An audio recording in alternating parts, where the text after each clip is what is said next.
Guys, and welcome back to this channel. In this video I'll be showing you guys how you can create this really cool retro kind of text effect on CapCut PC. So grab your video, and you don't have to do this, I just want to add in a video.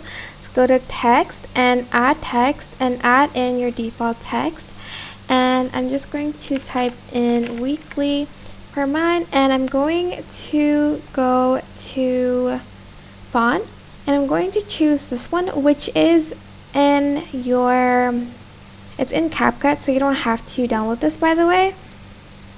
Actually, I'm just going to type in corgi because I like the Q on this.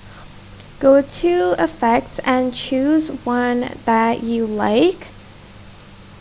Oh, nope, that's not what I wanted to do.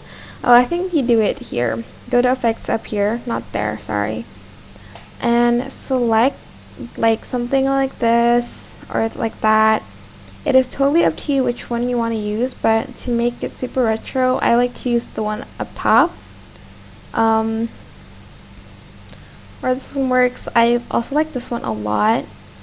Oop, a little bit lag there. You can also use this one. I quite like that one a lot.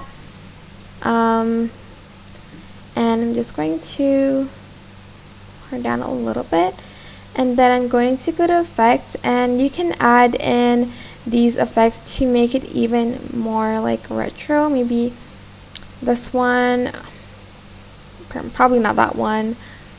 Yeah, this one could work. Just add it to the timeline. You can adjust the filters here and the strength too. You can also just add it to the font by selecting these two, right clicking, and create compound clip.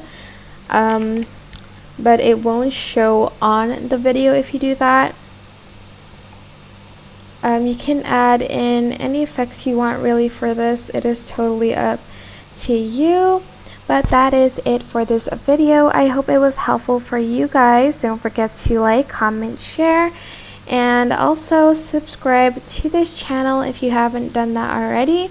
If you have any questions, just leave it in the comment section down below, and I will try my best to answer them all for you guys.